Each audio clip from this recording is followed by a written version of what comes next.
Hello, everybody, and welcome to our first presentation in the American/European time zone on temporal light modulation.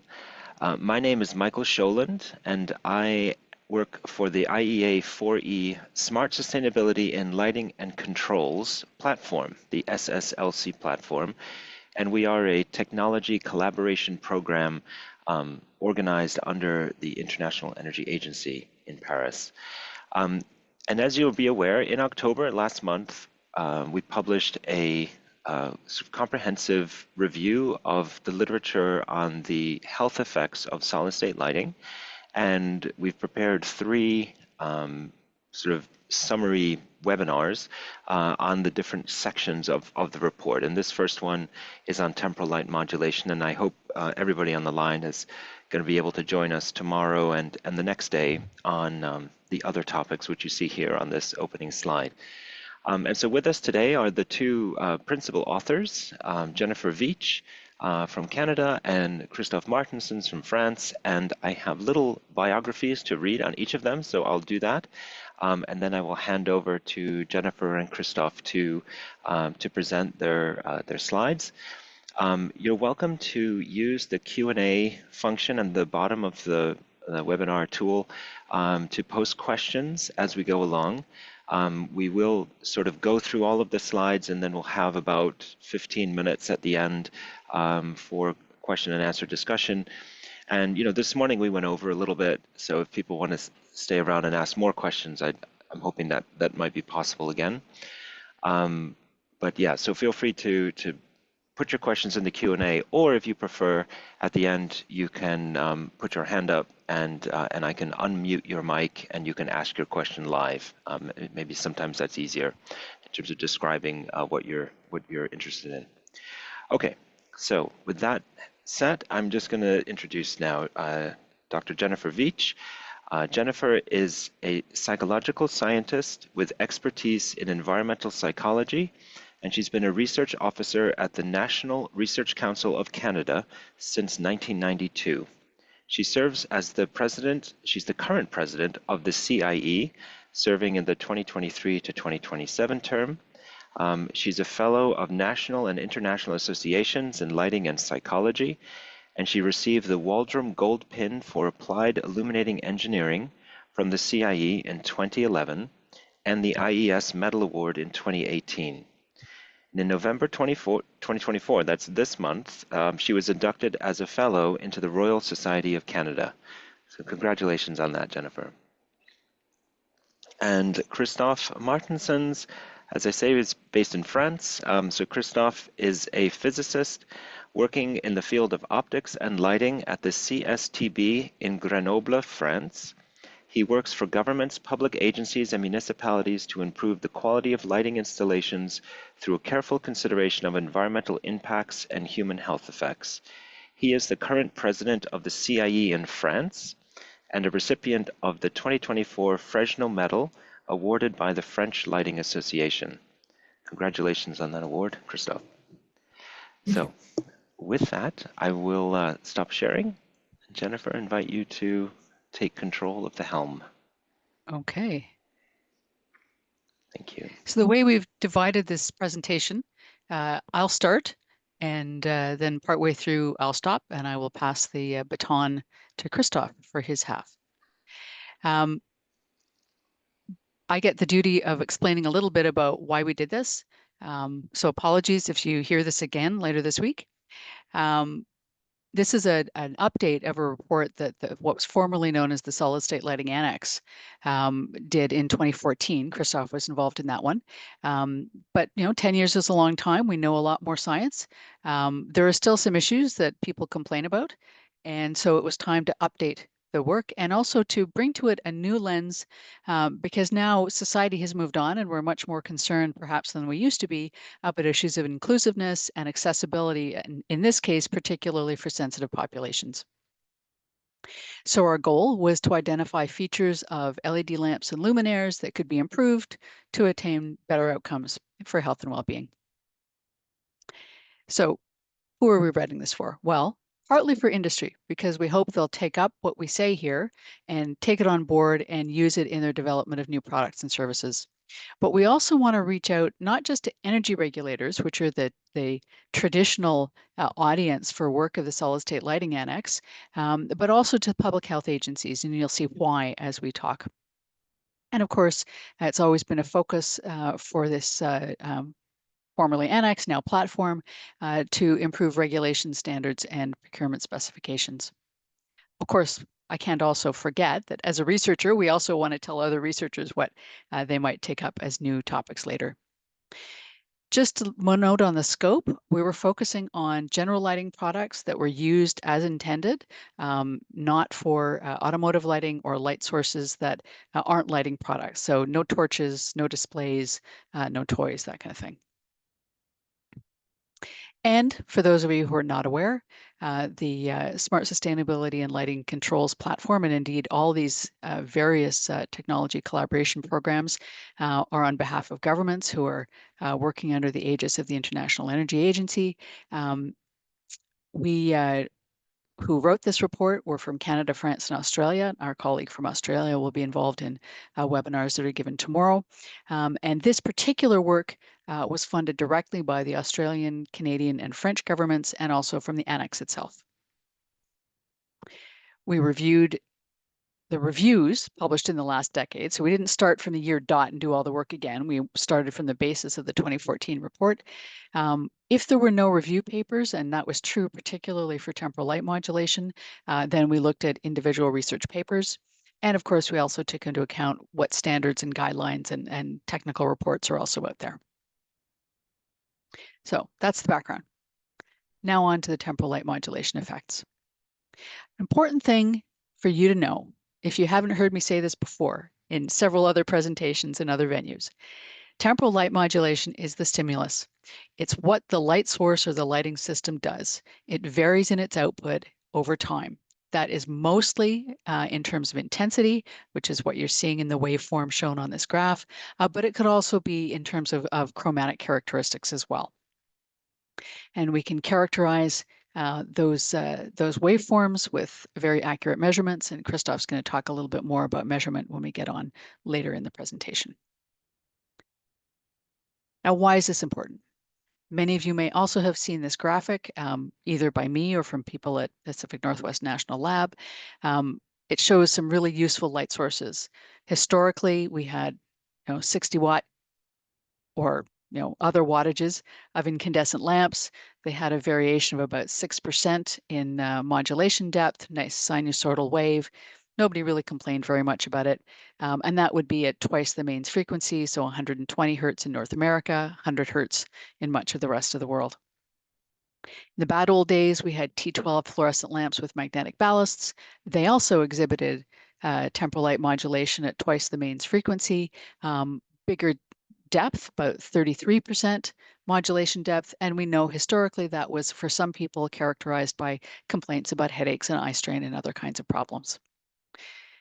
At that point in history, when electronic ballasts were developed and they operated about between 20,000 and 40,000 hertz, a lot of us who had studied this phenomenon back in the mid-90s stopped doing it. We didn't need to. The problem was solved. There were electronic ballasts. Oh, well. But then LEDs came along, and some smart electronics engineers noticed that the drivers can be designed in a lot of different ways. And some of them produce temporal light modulation at a very high sort of spiky rate, like this one on the lower left. And some of them produce almost no temporal light modulation. But there was no way to tell from the outside of any given product what its TLM characteristics might be. And we knew that from past experience, with a lot less TLM, even with the magnetic ballasts, that some of those conditions might cause problems. So a whole new research endeavor was reborn, you should say. Now, I also want to start by putting to a stake through the heart of the idea that if you can't see the flicker, if you can't verbally report that you see the light source modulating over time, that it doesn't matter. That is simply not true. There are many phenomena that our visual system or our nervous system can detect that affect us in important ways, but for which we have no conscious perception. And that's really why TLM is such a pernicious problem. You can't always say, I see the problem and I know what the problem is and I'm going to fix the problem. I'm going to talk about the visual perceptions, of course, because they are important, but they are not the whole story with respect to temporal light modulation. There is one phenomenon out there that I highlight on this slide called blind sight, in which researchers can use this phenomenon to have people respond to stimuli that are presented to the visual system, but they can't report seeing them. Nonetheless, you can see brain and other behavioral changes in response to it. And that's kind of true in the case of TLM as well. This disconnect between the behavioral changes and the ability to verbalize that you see the stimulus. Another piece of evidence that we have that's been around for a long time that TLM affects brain activity is the phenomenon of photosensitive epilepsy. Um, not all epileptics have this as a trigger, but for those that do, a light source that has TLM in the range between 3 and 70 hertz can trigger a very serious epileptic seizure. And apparently, the problem is even worse if the light source is red, which should give some pause to the designers of emergency and egress lighting that has a red signal. I know we associate red with emergencies, but actually, you could create a new emergency by doing that. Green would be a much better choice. High luminance and high contrast um, sources that have this kind of TLM are particularly dangerous. And in the case of epilepsy, it's exposure to the central fovea that is most problematic. And that's why on some video games, you'll see warnings like this one. We do have other evidence that TLM affects the brain. In fact, some of it's from the 1960s with much lower modulation depths and frequencies than we might study today. Um, I'm not going to talk about that. Most of it was nasty work with cats where they put little electrodes into cat brains. Um, Studies in humans in the early 1990s were finding that using the electroretinogram measurements, you could see a phase-locked response up to about 200 hertz. And that's not that 200 hertz was the highest level that could be detected. It was just the highest frequency that could be tested at that time. So there's always limits to the technology of the day and what we're able to study that influence our level of knowledge.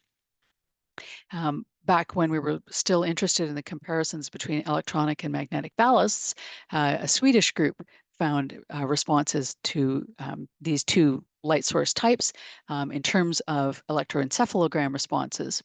Not so much for the whole sample of people, but there was a subset that had a higher critical fusion frequency, so more sensitive population, did show alpha wave suppression under magnetic ballasts. Then move ahead into 2020, LED sources and the ability to control their properties is now available. Much broader range of frequencies being studied, up to 1500 hertz in this one study. They also did find alpha suppression for 100 hertz variation compared to 1500 hertz variation. And that suggests increased arousal at that lower frequency. And in their study, they were able to see that in their sample as a whole, not just a sensitive subset. I myself was involved in an EEG study a few years ago, which was actually just published in 2024. Instead of looking at the bands of frequencies in the EEG signal, we did a thing called dipole source analysis, which looks for the location of the brain activity and the strength. This particular graph is showing one of the interactions that we found in the location of brain activity. So you can see the right side was the location of greater cortical activity than the left, while doing a task that involved both colors and words. But what you can also see is that the degree of brain activity was different with no temporal light modulation, so that's the black bars, versus 100 hertz temporal light modulation. And in fact, brain was having to work harder to maintain the performance level at the 100 hertz level. Although, interestingly, they were also doing less well under 100 hertz. So, complicated set of brain activity changes and performance activities. Again, moving back in time a little bit to one of the original studies of this phenomenon, Arnold Wilkins in the UK looked at temporal light modulation both from VDTs, those old cathode ray tube monitors that we used to all use had a way to vary their operation between 50 hertz and 100 hertz. And a separate study with fluorescent room lighting, 100 hertz, so magnetic ballasts in the UK at the time, versus ballasts operating at 20 kilohertz, so a very early electronic ballast. And in both of those comparisons, when people were exposed to the light source at one or the other of those frequencies, the lower frequency caused larger saccades. So 50 hertz, larger saccades than 100 hertz when you're looking at a monitor. When you're looking at a paper task with 100 hertz versus 20 kilohertz, longer saccades. Those longer saccades are not an indication of better reading ability. In fact, what tends to happen is as the eye jumps along with those long saccades, they may have to make more corrective saccades to get back to the fixation point so that in fact the reading can proceed. And so it's actually an indicator of a condition that can cause fatigue and slower performance. Okay, so now I'm going to move on to the conditions, the outcomes that people talk more about, what are often called temporal light artifacts. I personally don't like that phrase. Artifact has a kind of a different connotation in North America than it does in Europe.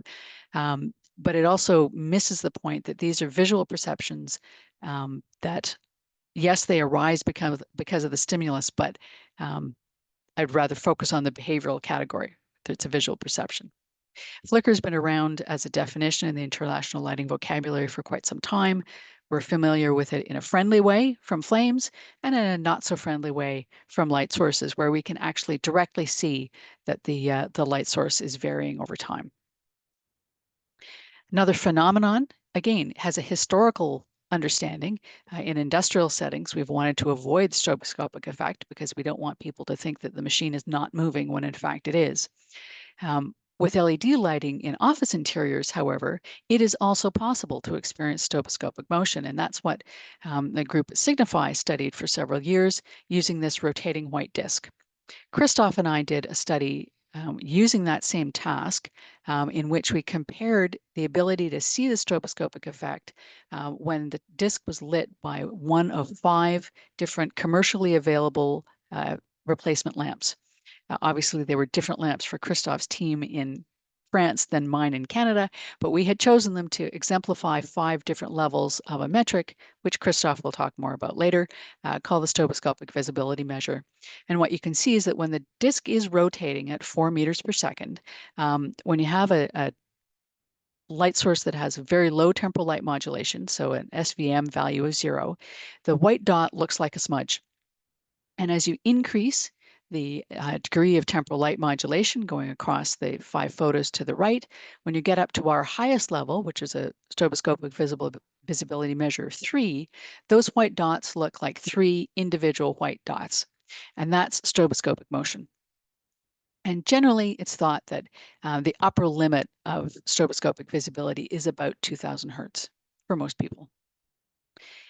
So in our study, when we combined the data between France and Canada, we obtained this curve of outcomes.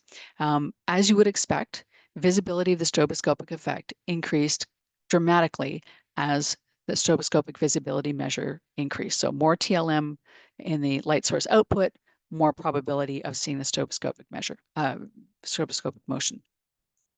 This was slightly under-predicting compared to the way the metric was designed, but our method of studying it was a bit different than theirs, and our conditions were perhaps a bit different as well.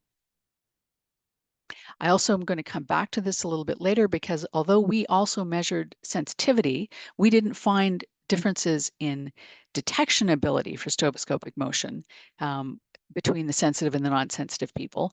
But stay tuned because there was another important difference between those 2 groups. The phantom array is the 3rd category of visual perception. It involves a bit of a complicated phenomenon. Many of you on the call may be familiar with it, but in case you're not, I'll explain. Imagine for the moment you're this person sitting here. Your eye is starting off at the red dot on the left, and you're scanning across. So you're crossing the white line in the middle, which is illuminated with some light source that may have temporal light modulation, and you're moving across until your eye rests at the right dot, at the red dot on the right. What your retina will detect is first blackness as you move across the black part on the left, and then a series of white bars, what some folks will call ghosting, or what you can call a phantom array, as your eye moves across your eyes move across the red bar, and that's because of spatially separated retinal images. So instead of seeing what we're looking at up above, which is one white bar in the middle of a black field, it will look like a series of white bars tending towards the right. And research has found over many years that some people are extremely sensitive. Um, I have here that it's a range from 80 to 11,000 hertz. I have seen some data that suggests that for some very, very sensitive individuals, 15,000 hertz is possible. So it can be very um, uh, pernicious problem. And to give you an example of the differences between these two things, PNNL did a study that was online for some time and just published in a journal last week, comparing visibility for the phantom array and the stroboscopic motion with the same set of light sources. This graph is borrowed from them, courtesy of the folks at PNNL. And what it's showing that's important today is to recognize that these two things are distinctly different. We can't use the metric for one thing to predict the other.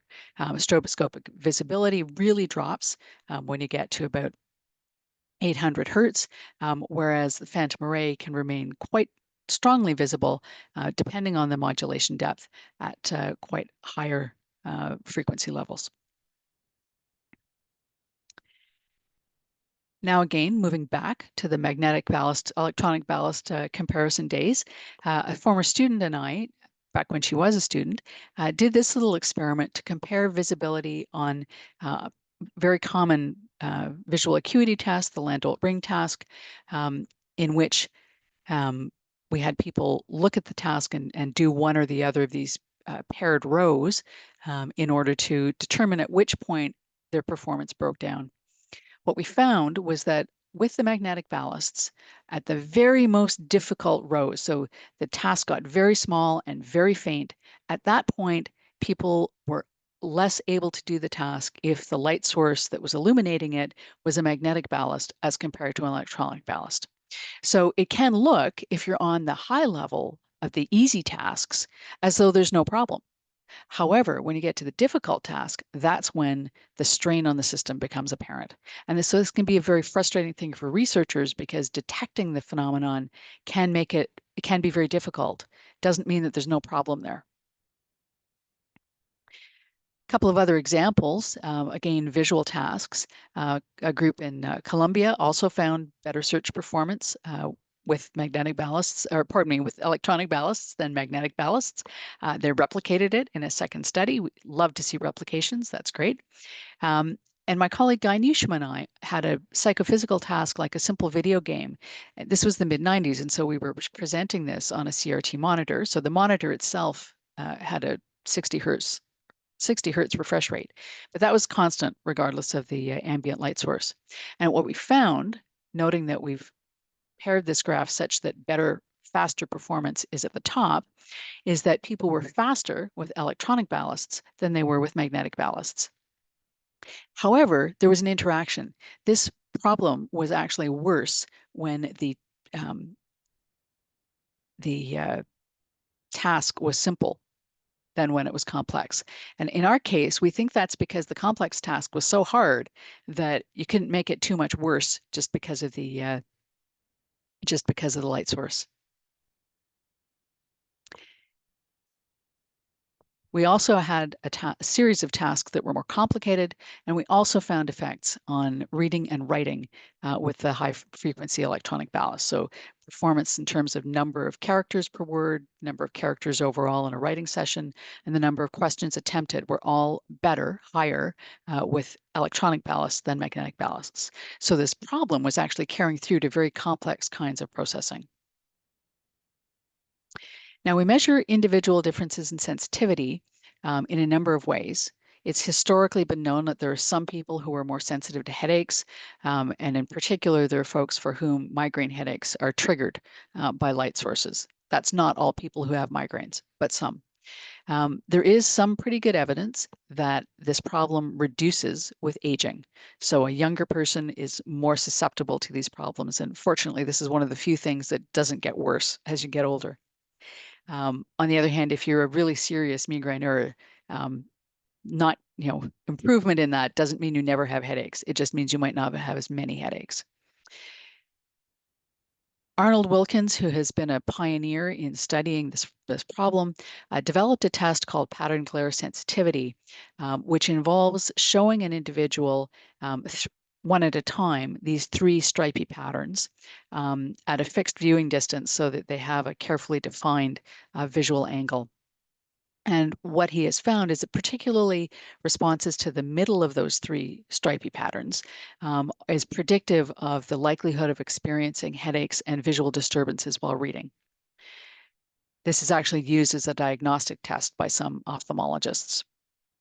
It's actually a quite difficult test to administer, though, because if you don't get the visual distance exactly right, that third pattern, which is quite a small visual angle, can really not be what you intend it to be in terms of the exposure. So happily, there's an easier way to detect sensitivity now, the Leiden Visual Sensitivity Scale, which is well validated against, among other things, the pattern glare sensitivity test. So that gives us an easier way to assess whether or not an individual is sensitive to these kinds of problems. Now, as many of us who are maybe a little bit older might remember, experiencing headache and eye strain in response to office or school lighting conditions was not uncommon before the advent of electronic ballasts. Many people complained of headaches and eye strain, and they really do have slow onset. It takes a long time to develop that kind of problem. It doesn't happen for most people, from just walking into a room. And we don't know, because we haven't gone out to do systematic population frequency studies, what percentage of the population is affected. So that's why I'm really glad that we now have a questionnaire method for trying to assess this, because that will be a lot more efficient in getting that population normative data. Back in the 90s, well, the late 80s, Wilkins and colleagues did a field study of fluorescent systems in which they had a nice ABA design. They swapped out the ballasts in the fluorescent lighting in this office building repeatedly. I think it was 3-week periods over several months, alternating between magnetic ballasts and electronic ballasts on different floors. And I will mention also the building had multiple floors. The higher floors tended to have more daylight because there was less shadowing from adjacent buildings. What they found is that although it's very difficult to see the effect if you look at the population as a whole, um, there were fewer headaches among the subset of people who tended to be likely to have headaches. So the sensitive people were the canaries in the coal mine. The team also found that the lights were used more when the high frequency ballasts were on. And this wasn't a matter of changes in occupancy because of, some external occurrence in the workplace. Those things were held constant. It seemed to be that people were more likely to want to keep that high frequency lighting on. And they also found, interestingly, that the higher up you went in the building onto the floors that had greater amounts of daylight, they also tended to experience fewer headaches. Contrast that with a recent study that was done in the Netherlands, in which a team installed LED lighting system with the ability to switch between different modes of operation, one of which had a stroboscopic visibility measure of 0.47 and one of 1.34. The 1.34 was chosen because that's approximately the same as some magnetically ballasted systems in the past. So they were trying to do a bit of a replication of this Wilkins et al. Study. What they found, and this was again a well-designed study over several months with a nice ability to switch between lighting systems without the occupants knowing which condition was on at any given time, they found no effect on headache and eye strain. That's over the whole population, which is in fact also what Wilkins et al. Had found. The workplace where this lighting was installed had necessarily lots of natural daylight. It's required in the Netherlands. And that definitely did affect the conditions. They were very good. They reported those data in the paper itself. But that does leave open the question of what any individual was actually experiencing, because if they happened to have been sitting near the window, then we know that they had less exposure to the stimulus, which was the temporally varying light source.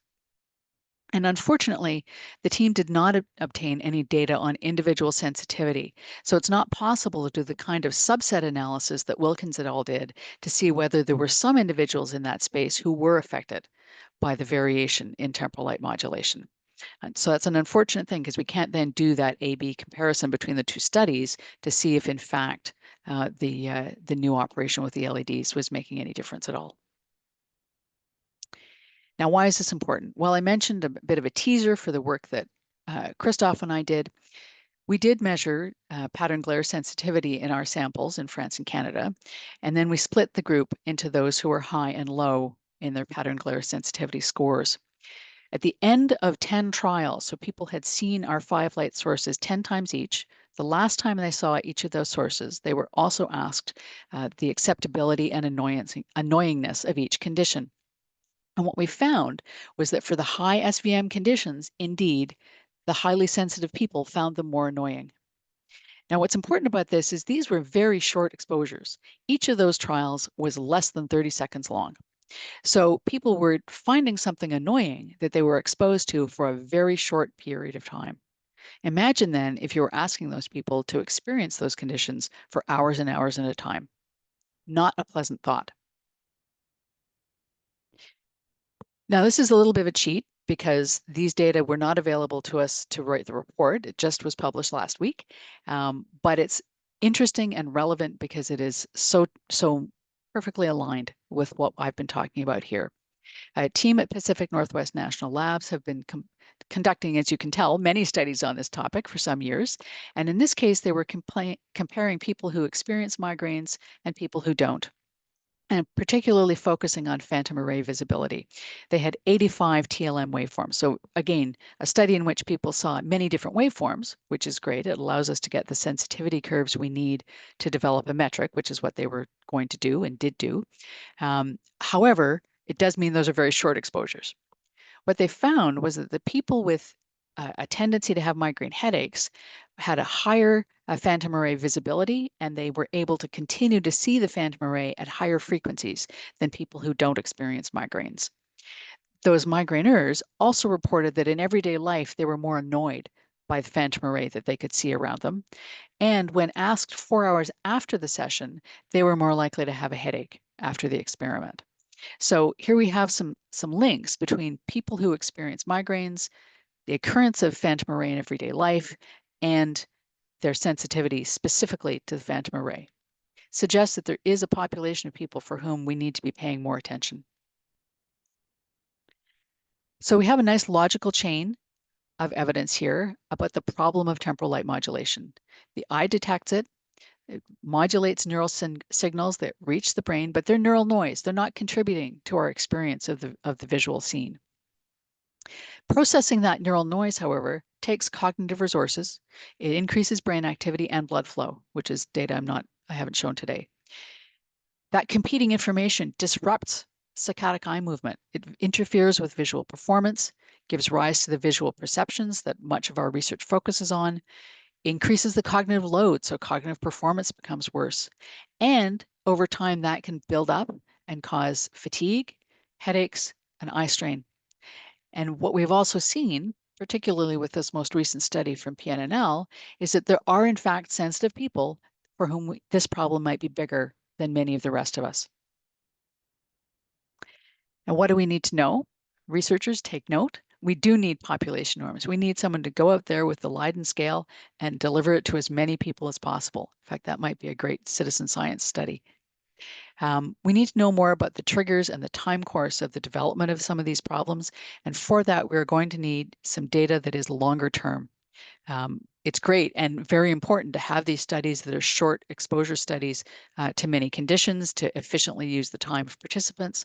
But we also need some studies that expose people to the conditions for a much longer time so we can see how those things develop over time.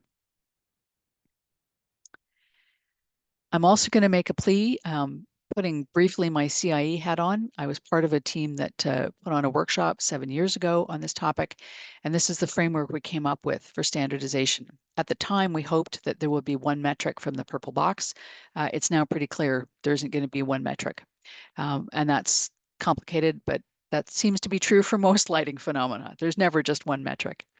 But the other piece that's outside the lighting world to some degree is this need for a discussion on consensus about the social values and the importance of TLM.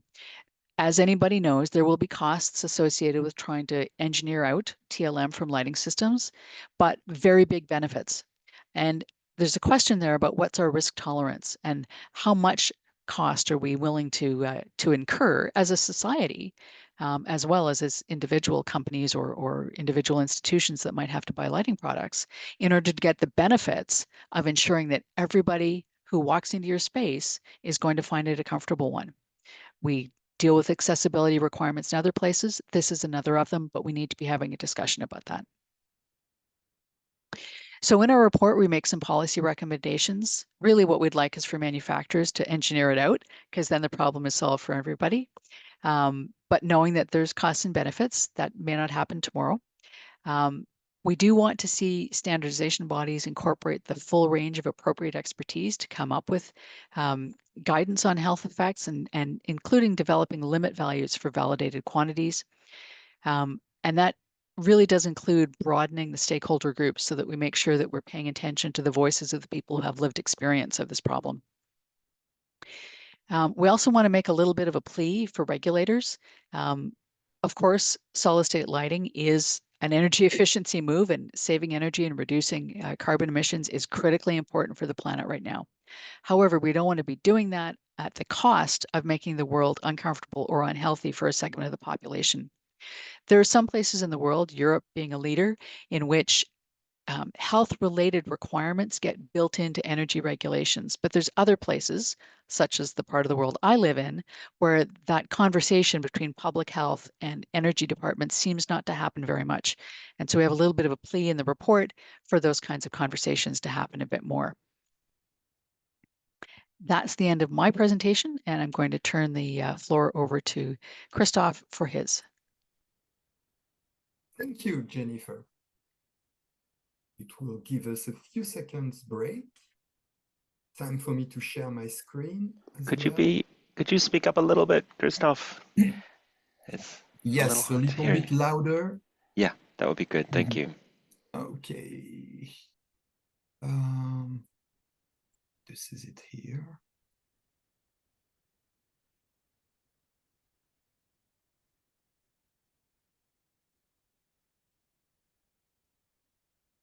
Okay, I'm now sharing, so would you please confirm that you can see my screen correctly? We're not seeing display mode, we're seeing your speaker notes. Oh, no. No, let me start all over again. It always happens. Yeah, not to worry. Okay. Just allow me to put all things in the right order. And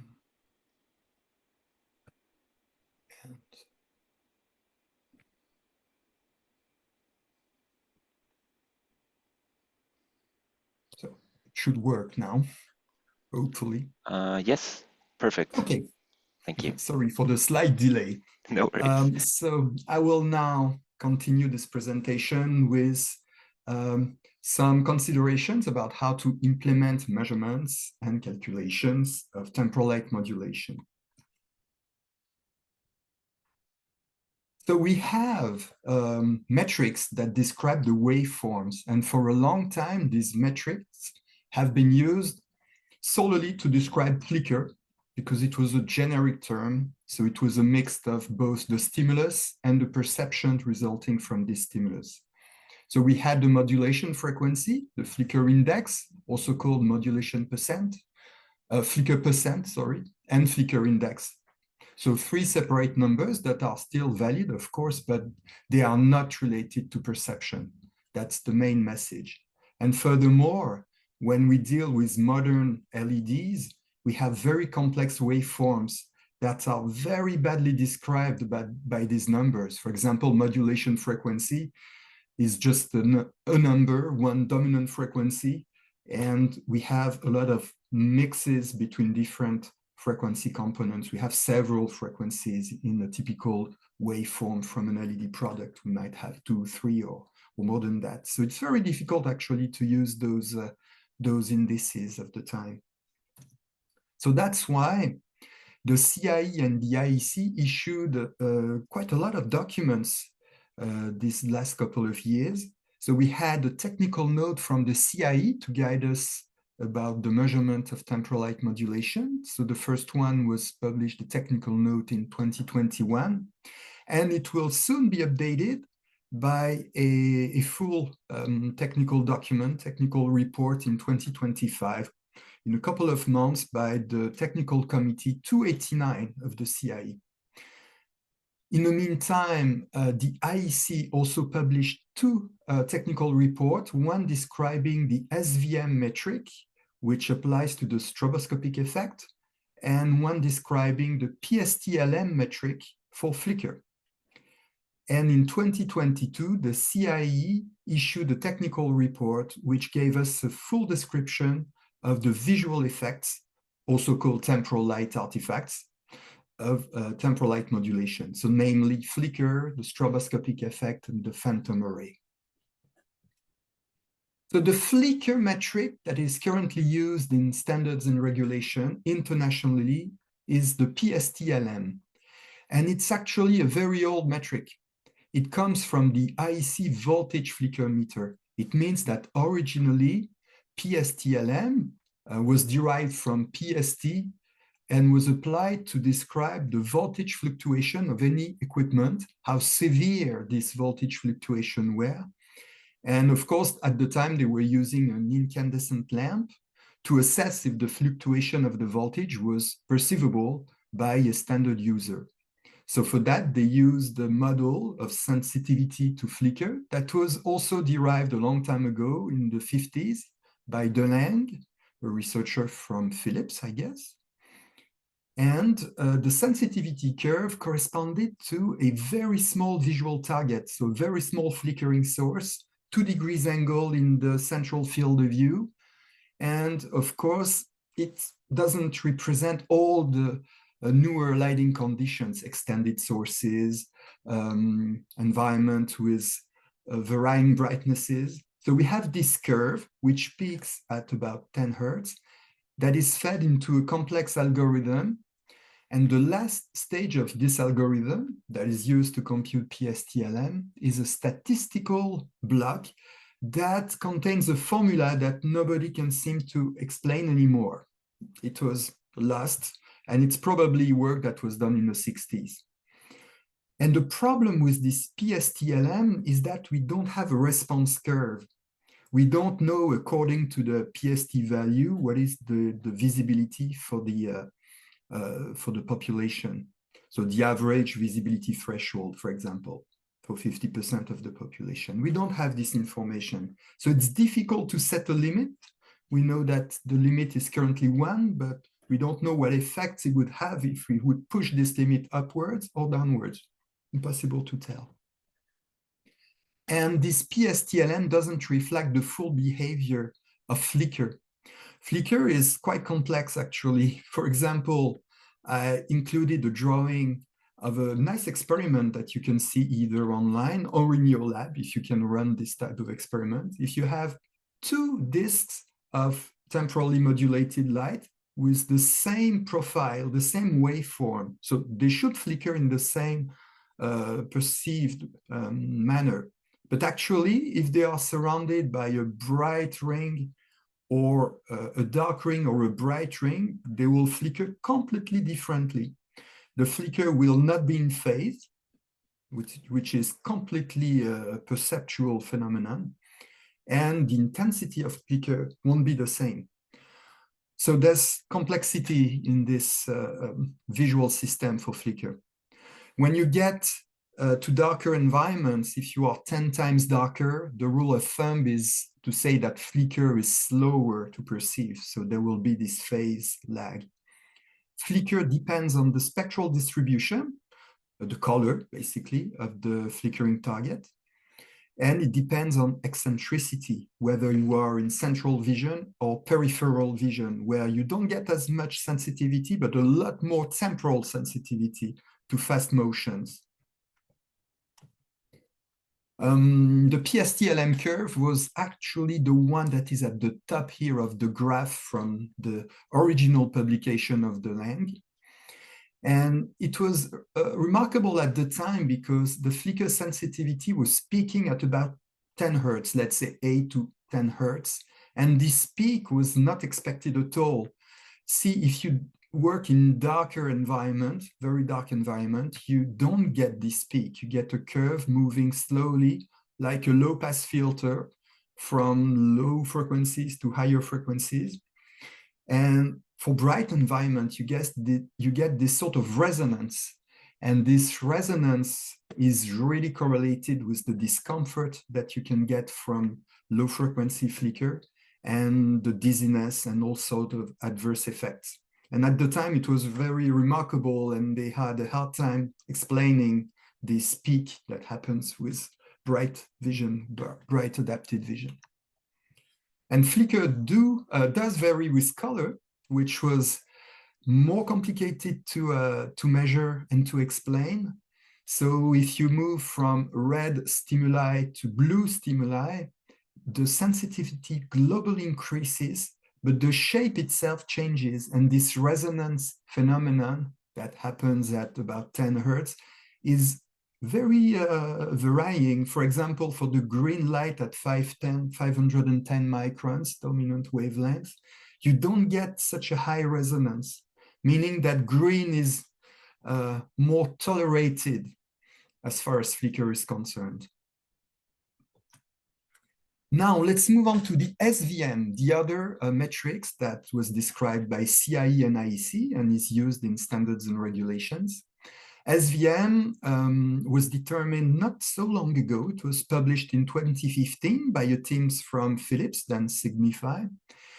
And it was based on experiments. So it was very good to run a set of experiments in modern environments, daytime office environments, typical of office lighting. And they found a maximum sensitivity of 80 hertz. So they used this rotating table with a white dot. That was a model of how your hand moves and how your arm moves during office tasks, basically. So it's very realistic. And it peaks at about 100 hertz, actually. So that's why the stroboscopic effect was very critical with the old ferromagnetic ballast, because they had this type of frequency, very strong modulation at 100 hertz. We also have now a stimulus response curve that we worked on, Jennifer and I, a couple of years ago. And this response curve allowed us to set a limit that was not only applicable to the mean visibility, but also to cover, for example, 10 to 15% of the viewers. So that was used in setting the limits for the EU regulation. And just a last remark, SVM is a frequency domain calculation based on the Fourier series of the waveform. It's not like PSTLM. So the SVM was introduced in the eco-design regulation, as Jennifer said, an energy regulation, but also including some health considerations. And we set the regulators in Europe set the limit at 0.4, exactly because our dose effect curve started to increase very rapidly after 0.4. And the impact of this SVM requirement in the eco-design regulation was very high. Actually, there was a paper published just a couple of weeks ago, and the authors measured the lamps that were bought before the implementation of these SVM requirements and after the implementation of the SVM limits. And the effect was very strong, actually, in the modern samples of lamps. The SVM is always less than 1, even less than 0.5, because the first step of the EU regulation set a limit at 0.9. So overall, now on the European market, you can't really find any SVM greater than 0.5 or 0.6. And it's really an improvement because you hardly see the stroboscopic effects now in Europe. And now if you move on to the phantom array, so this series of multiple images when you scan your eyes across a a source with temporal light modulation. There are still several models in the literature, and there are actually currently a lot of work in this area from my team, from other teams. And in a recent paper, Naomi Miller from PNNL, already mentioned before by Jennifer, published a sort of compilation of various models. So they are not in perfect agreement, let's say, but they reveal the same behavior, a peak frequency between, let's say, 500 hertz and 1000 hertz, with a maximum around 600 hertz. And there's a low pass, there's a high pass, so this band is quite critical, but the phenomenon stays visible up to very high frequencies. And again, I would like to emphasize that it's a big problem because PWM dimming uses higher frequencies than the usual few hundred hertz. And it's not uncommon to find lighting products that use such high frequencies, and they still pose problems with the phantom array and annoyance and migraine triggering for sensitive people.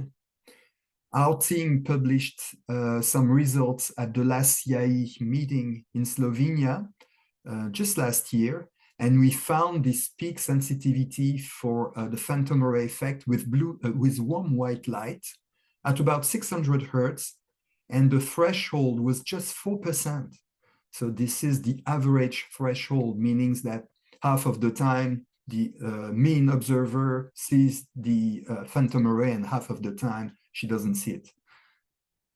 So it's quite low in terms of modulation percent for a pure sine wave. And at PNNL, they worked on the dose effect relationship using their new metric called PAVM, the phantom array visibility metric. So it was the first metric based on experiments and inspired by SVM, actually, in the way they built it. They used the frequency domain formula, which is based on the Fourier transform, very convenient from a computational point of view. And they also worked on the stimulus response curve, which allowed them to set thresholds for the general population and the most sensitive people as well. There is a Korean team that published a lot of papers on the upper visibility limit of the phantom array. So their work was mainly targeted for automotive lighting, but their results are very interesting. They really worked on this threshold frequency and not much the peak frequency that was our concern. So they found that the phantom array is visible sometimes above 10 kilohertz, which is really surprising, but it did happen. And also this frequency depends on the color of the stimulus. So for automotive lighting, for example, the red will pose more problem because it will be seen that the phantom array will be seen at higher frequencies than the blue or the white. In the lab, now more and more laboratories are equipped with TLM capabilities, so the equipment. And to do proper measurements of TLM, you need to have the proper equipment with the proper specifications and settings. You need to apply a measurement protocol, so the standards and guidelines help with this respect. And also you need an algorithm, because in the lab you measure the waveform, but then you have to apply a numerical routine to derive PSTLM and SVM. There are a lot of difficulties with both measuring the waveforms and calculating PSTLM and SVM. That was the core of the EuroMet project that was just completed this year between different European partners. And my team was part of this work together with other labs, essentially national metrology institutes. And so they looked at those difficulties, and we had a lot of results. And actually, there are three main difficulties. So when you do measurements in the lab, you should be careful with the sample rate, linearity, dynamic range, and digital resolution. You should check that, and we now have papers and reports to give you the full details. When you have your waveform, it's not always easy to feed it directly into a program to calculate PSTLM and SVM. You need to work on it, to do a little processing, essentially windowing and zero padding. So it's techniques that are well known in the field of signal processing, not really in the field of lighting. And third point, we now have numerical patches because the original MATLAB or Python routines that were available or made available by the IEC, for instance, they needed to be corrected. And so we now have numerical patches and updated MATLAB and Python routines that are available from the different laboratories that took part in the MET-TLM project. So we now know how to be more reliable and how to minimize uncertainties. However, we are running a large inter-laboratory comparison campaign for temporal light modulation within this annex, the IEA 4E solid-state lighting and control platform. And a first report was published. It's publicly available on the website of this annex. And we show that we have large variations in PSTLM measurements, even across national laboratories. And it's essentially an effect of the AC power supply. Actually, when you have stable power conditions, PSTLM is better to assess the quality of the power supply rather than measuring the actual flicker from a stable lamp. So it's not surprising because originally PST and PSTLM, this flicker metric, were designed for that purpose, testing voltage fluctuations and how immune to voltage fluctuation the products are. So while PSTLM is very good for testing immunity of equipment with voltage fluctuations, we definitely need a better flicker metric for just the quality of light. No voltage fluctuation involved, the intrinsic product quality, and we need a metric for that. Now, if you move away from the lab, you can buy some portable equipment to measure TLM. Those are very good, but we don't have at the present time a good measurement standard to give us the requirements and the experimental conditions that are required. So the best you can do with these equipment is to have them calibrated in a national lab, first of all, and then to use them very close to the source so that you minimize the impact of stray light. And the greatest impact, the largest impact you can have is with daylight. If your sensor is flooded with daylight, you won't get the right measurement of temporal light modulation. But those equipment actually work and they are very useful on site to assess if TLM is present or not. So now I thank you, and I will stop sharing and we'll be listening to your question. Super. Thank you. Thank you, Christophe. And Jennifer, if you want to turn your camera back on again, that'd be great. I've got 4 questions here in the Q&A. And as I mentioned earlier, if folks on the line do have questions, you can either enter them into the Q&A box at the bottom of the bar there on your screen, or simply raise your hand and I will unmute you and you can ask your question live. So just on the first question, Bjorn Smithart has asked, good day, thank you for the presentation. In terms of the research undertaken, how does IRLEN, Earlearn syndrome, visual stress sensitivity, accounted for in the research? And then I think he asked the second part of this question, depending on the study group, he says that ILearn may affect 10% up to 50% of a group. So I can tackle those 2 comments. Okay. I wouldn't say there's any research of which I'm aware that has formally looked at an Earlearn evaluation in relation to sensitivity to temporal light modulation. However, Arnold Wilkins, as you may know, has done quite a lot of work looking at people with exactly this kind of visual stress sensitivity. That's why, in fact, he developed the pattern glare sensitivity test.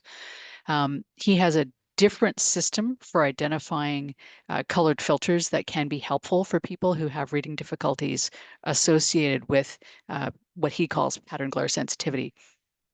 It's highly likely that the people who require that kind of, who would receive a diagnosis of Irlen syndrome related to that system, are probably the same people who are experiencing problems related to temporal light modulation. But I'm not aware of anybody that's formally studied, let's look at that subgroup and bring them into a lab. But I think these two phenomena are really highly interrelated. Can't hear you, Mike.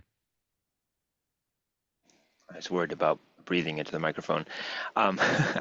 Bjorn, we hope that answers your question. And if you have a follow-up, please post it, or, as I say, raise your hand. Next question from Chris Sorensen. He asks, is there contrast threshold or minimum luminance that the phantom array effect is detected? Yes, I can answer that. The phantom array is much more visible in dark environments, especially if the target is bright, so a bright light in front of a dark environment. So we need contrast. So when I displayed the curves of contrast sensitivity and very low threshold, it was in these specific conditions. It was a modulation depth of 5%, for instance, but a bright target with a small fluctuation of 5%, but the luminance was quite high, maybe 1,000 candela per square meters, but the background needed to be dark. I'm not saying that it's not possible to detect the phantom array in other conditions, but it's definitely less visible. And in my team, we ran an experiment when we just turned the lab lights on, the general lighting, to create a much brighter environment. And we ran the same visibility measurements experiments. And the sensitivity was reduced by a factor of 10. It was really strong. So the phantom array effect really needs some contrast. And I think it could be explained by the normal behavior of vision, because those multiple ghost images, they are not as bright as the source, and they need a background to be visible, just to be seen. I'll add to that, there's one study of which I'm aware in which they looked at, under photopic conditions, a phantom array task where instead of the stripe being illuminated, it was a black line on a piece of white paper. And people were looking at that and scanning across it. They could detect the phantom array in certain of the ambient lighting conditions, but Christoph's right, it was much lower probability of detection. And there is, in fact, a bit of a sensitivity curve available for that. But that's an area where we need a little more work, because it could be that the sensitive people are the ones who are going to experience a problem even under photopic conditions or where the contrast is lower. And I think we want to pay attention to the possibility that there's a problem for those people, even if in the strict definition of a contrast threshold function, there is low probability of a problem. Well, it doesn't mean there is a low probability for everybody. Mm-hmm. Great. Thank you both. Next question, again, is Bjorn Smithart, excuse me, asking, it was mentioned that there is a possible dulling effect as one gets older. The converse could exist, where constant exposure, like any long exposure period to harmful agents, could heighten sensitivity and reduce health well-being. For example, those that spend hours in front of screens and artificial lighting. Would you like to comment on that? I certainly can. So when I said we see an effect of age, that's generally in cross-sectional data. So at a moment in time, if you measure, population of people of, 20, 30, 40, 50, 60 years old, you will see that the older folks in the sample tend to have, a lower sensitivity to various kinds of temporal light modulation. It is certainly possible that some individuals may develop a sensitivity over time. And in fact, there's a very nice commentary by Naomi Miller in the recently released issue of Lighting Research and Technology, in which she relates certain anecdotal reports that she's received because she's publicly known as an expert on the topic. And so people come to her with the problems they experience. And it's well worth a read just to understand the depth of experience for some folks. I will also say I have heard, again, anecdotally, of some researchers in this field who, having worked with a lot of TLM stimuli over the years, now believe themselves to be more sensitive than they were when they started the investigations, simply from having been exposed to it over time. So that's certainly possible. It's also true that there's other reasons why someone might develop sensitivity.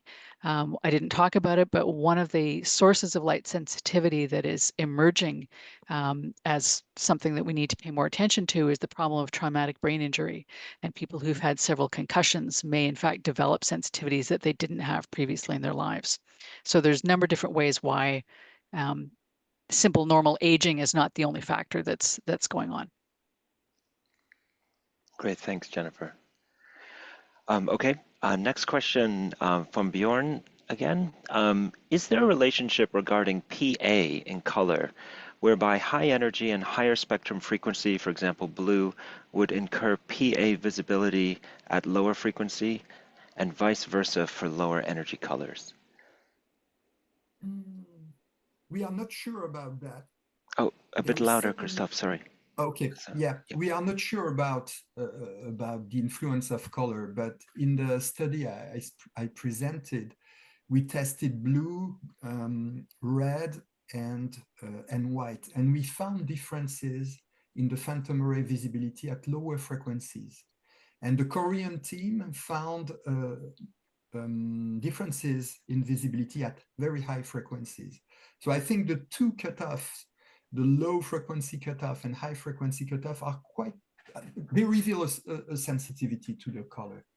But I'm really, I look forward to investigating that in more detail, because we know that there is an effect, and we suspect that from the behavior of vision with colors that is quite well known, and there is certainly an effect of color on this phantom array. And with color stimuli, you also get some color breakup that can be superimposed to the phantom array, meaning that if your lamp or if what you look at has a different kind of modulation according to the wavelength, for instance, if you have a white light with a red LED, a blue and a green LED, and each of them has different waveform, then when you move your eyes, you will get a phantom array that is full of colors. Very disturbing. So it's a mix of color breakup and phantom array. You can have the same with the stroboscopic effect. You can have stroboscopic images that show colors. Great. Jennifer, did you want to add anything? Nope. On that phantom array, okay. Next question from Sophie Parry. Sophie asks, do the speakers think that DC direct current fed lighting might help reduce TLM problems in general? It depends. Would you like to go first, Jennifer? Well, so yes, it depends. At full power, in principle, yes. But if you're going to introduce dimming, then the question is, how are you going to do that? And that's, I mean, even the regulations in Europe are only for a product at full power. So you need to have some other electronics to avoid introducing a new problem if you're going to dim. Yeah, that's the problem with the current dimmers. Even if they are fed with DC currents, they just, if they use PWM, pulse width modulation, they introduce deliberately some temporal light modulation to create an average intensity that is lower. So yeah, it won't solve the problem. So it's part of the problem that would be solved with DC currents in buildings, but not all. Yeah. That being said, there are driver solutions that avoid that problem. A little more complicated, but yeah. but you know the technical solution exists. For that, there's no question. It's just not perhaps in most common use. Yeah. Super. Great. And the next question I'd like to answer, if that's okay. So Fabian asks, which calibration labs are available in Europe for calibration against PSTLM and SVM? And do you have an overview?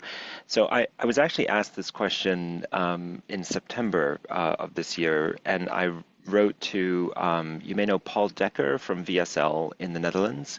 So Paul was the lead on the study, the MET-TLM study that Christoph mentioned in his presentation today. And Paul's also been working with us with the SSLC platform on the IC 2023 International Interlaboratory Comparison on these measurements. And his response when I asked him this question was, "Dear Mike, we might be able to help by doing a calibration against some reference waveforms. Could you forward the request and contact details of the applicant? Regards, Paul." So Fabian, I have your email address, as you know. I will put you in touch with Paul, and I think that's probably the best way forward. Okay. Anything to add, Christoph or Jennifer? Sorry, before I skip over you. Well, I would say that the other national metrology institutes involved in MET-TLM acquired a good knowledge, and they start offering services for calibrating equipment. I don't know if they have the accreditation yet, because this accreditation is currently building up with the interlaboratory comparison test. But they can offer services, even if it's not under an accreditation so far. So I would advise to go see your National Metrology Institute, the one in your country, and have a look at MET-TLM, the MET-TLM website, to see the laboratories involved. Great, thank you. Next question is Bjorn. He had a side note. Observe what happens when one stands in a completely white room. Phantom array could exist here due to overstimulus as the eyes move around the room. Singular contrast. So I can provide a comment. This is exactly the kind of thing that I'd like to see done in a systematic experimental way. And in fact, I have a proposal that I'm trying to get funded for some work that would be on the full room scale. And if we ever get funded and get going on it, that's actually a task that we have planned for the experiment, which is having people scan over a long distance in the room in a naturalistic way to see whether, in fact, this is something that does cause problems for people. So we're of one mind in the importance of that question. I just don't have a research-based answer for you yet. Great, okay. Next question from John McHugh. Actually, John, I can answer your last question first because that's quite straightforward, and I apologize for not mentioning this earlier. This presentation is being recorded, and we're going to be posting both the recording and the slides on the website of the SSLC platform. And as a registrant, you will receive an email directly from me with a link once it's live. So yes, the lecture is going to be posted, and you can forward that and share it with others. Yeah. Right. So John's next question: has there been TLM surveillance of the North American market to better understand what TLM the public is being exposed to? Question of whether TLM in the global market is being transformed by eco-design or high TLM retained in unregulated markets. Great question, John. I can tell you that is not happening in Canada. I don't really think it's happening in the US, but I could be wrong. PNNL did have a big measurement project a few years ago and created a database of products that were available then. In fact, Christoph and I used it to identify the products that we tested as our experimental conditions. I don't know if they're continuing that. I don't know if one could extract that kind of information from products that are listed on the DLC the Design Lights Consortium website, because they've been requiring a reporting of it, even though they don't have a requirement, with a limit value. Those are the places I would look, but as far as I'm aware, at this moment, there's no post-eco-design surveillance happening. But if there was, then you could compare it to the stuff that PNNL did, which was current as of about 2016 or 2017. Maybe I can comment on that. Two things. For the IC 2023 interlaboratory comparison, we actually struggled to get lamps. They're called artifacts in an IC. We struggled to get artifacts from the European market because of the eco-design regulation. And I was traveling to Africa for work. I was actually in Nigeria, and I bought 60 different LED light bulbs while I was there and brought them back in a suitcase and tested them. Sent them actually to DTU, to Karsten Demhansen, who measured them, and we found two of them had high levels that we were able to use. So we did find an effect in as much as the market, it was harder to find high SVM in particular, and PSTLM lamps in Europe after eco-design had been adopted. And the other thing I wanted to add is that eco-design has or rather the European Commission manages a database called the EPRL database. And if you go onto that database and open up the lighting section, you can look at the lighting products listed there, and it will include a reported PSTLM value and an SVM value. In some cases, the manufacturers have entered the limit values of the regulation, knowing that their products are below the limits. In other cases, they've actually entered the numerical values from their own tests. So not every product tells you its value, but there are thousands, literally tens of thousands, that do. And you can find that on the public database of EPRL. And I'll drop that in the chat while you're answering John's next question. Christoph, did you want to add anything? We can't hear you at all now. Your audio's gotten softer and softer. That's strange. I haven't changed anything. It's better now? Okay, can hear you now, yeah. Yeah, maybe it was me. No, nothing to add, okay. No, nothing to add on this particular topic. John's next question, could you describe chromatic flicker and how this works with color tuning and pulse width modulation of different color channels? Is there a test metric for this? So there are several phenomena with chromatic flicker. You can have flicker from a colored source, but it's not really, so that was studied as I showed you. So if you have a red light flickering, a green light flickering, you don't get the same sensitivity. But usually chromatic flicker is temporal light modulation between different colors. So it's called temporal color modulation or temporal spectral modulation. Basically, the stimulus would be that, and the response would be chromatic flicker, chromatic stroboscopic effect, or chromatic phantom array effect. There's absolutely no metric about that. In the display industry, they don't really have a metric, but they really investigate this phenomenon. Especially when you have sequential colors on projectors.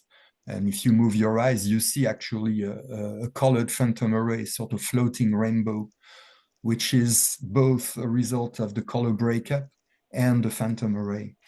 So there's no metric. It's actually an annoyance when you see these effects. And they should be tackled, maybe not by the general lighting industry, because it's not white light.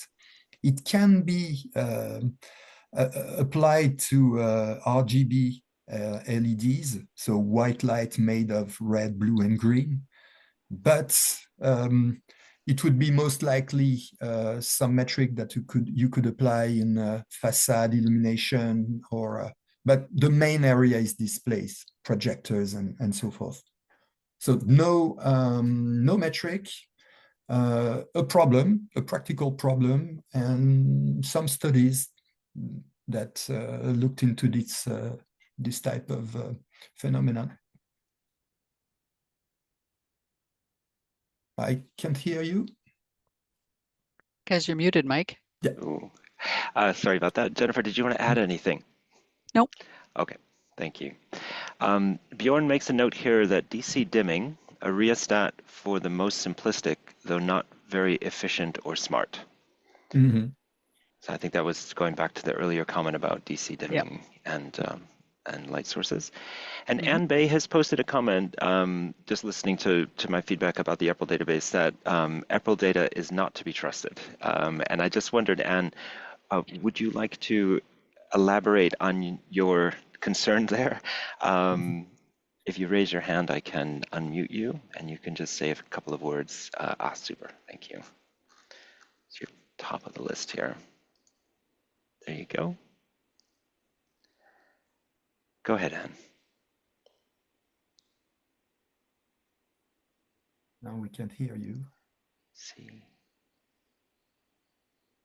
Yeah, we can't hear you yet, but you are unmuted, so I'm not sure.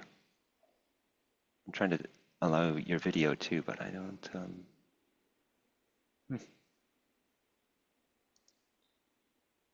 How odd. Can you hear me now? Yes, Ah, we yes. can. Okay, very good. Oh, It was thanks. my fault, I think. Well, I'm with Visa Systems that supply flicker measurement devices, and we also supply a flicker generator. In any case, our customers use our equipment to provide the data that is put into the EPRL system. And the thing is that although it's mandatory to upload information about your lighting fixtures and light sources to the EPRL database, nobody polices that area. So if you look into the database, you'll find that most light sources just have the limit values as their output, which for me indicates that nobody has actually measured it. So when they provide this information, they're not actually measuring it. They're just putting the limiting values in as values, because then everything flows and you can be allowed to upload the other data. So my impression is that nobody actually measures this, and the fact is that also on a country level, nobody polices this.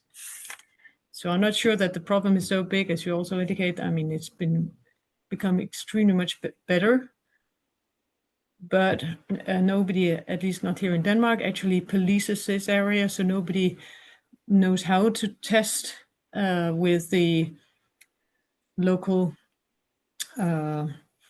What's that called? The state body that needs to control these things in Market practice. surveillance. Yeah. Yes, Market exactly. We agree. There are a lot of 0.4 values for SVM that are declared in the EPRL database. That's a fact, and you are perfectly right to say that it's not being verified, and there's no real market surveillance, or very little, I would say, because it does exist in our countries, in Europe, but very little. Great. Okay. One second.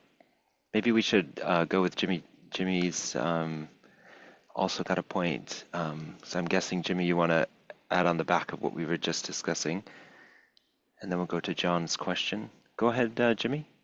Yes, can you hear me? Yes, we can. Yes. Yeah. Just about for the market surveillance, just to say that we start now to get some request for such measurement on lamps, and so we did already some. So just to let you know that the people are starting to ask for it. Thank you. And Jimmy, just so everybody knows, you're with LNE in Yeah. France. Is that right? Yeah. Yep. Thank you. And now the final question, perhaps, of the call. John McHugh asks, not quite. There's another one just came in. John Hugh asks, color tuning being applied to nursing homes, hospitals, PNNL study of color tuning at school for special needs students, but no flicker data collected. Mm-hmm. So, Yeah, I'm sure they would do it now. That's for sure. Yeah, I think one of the challenges there is, getting permission to get into a facility of any kind of institution is really difficult, and resources are always somewhat limited. So I'm sure, well, we know the folks at PNNL are aware of this issue. They may not have had time or resources to do thorough measurements of temporal light modulation of those light sources, especially because there's no already established protocol or device for doing that kind of chromatic measurement. So unfortunate, but I have some sympathy as one who's trying to manage a large field study just at the moment. You can't do everything. Yep. Great. Okay, and the last is actually a comment from Alfredo, just on the EPRL point. He notes that the European lighting industry was expecting millions of light sources to be uploaded. As of today, we're around 360,000 products. And as Anne said, market surveillance is limited, and that's a well-known fact. But hopefully with the new Implementing Act and the automatic checks, this will change. So that's a positive note to end on. And we are a bit over time, but it's been a great Q&A session. Thank you everyone for joining us today, for staying with us through the whole hour and a bit. And thank you, Jennifer and Christoph, for your presentations. Both excellent, clear as usual. Really appreciate the work. So with that, I will end the webinar, and as I say, slides and recordings will be posted online in the next few days. Okay, thanks everybody. Bye-bye now. Thank you. Bye.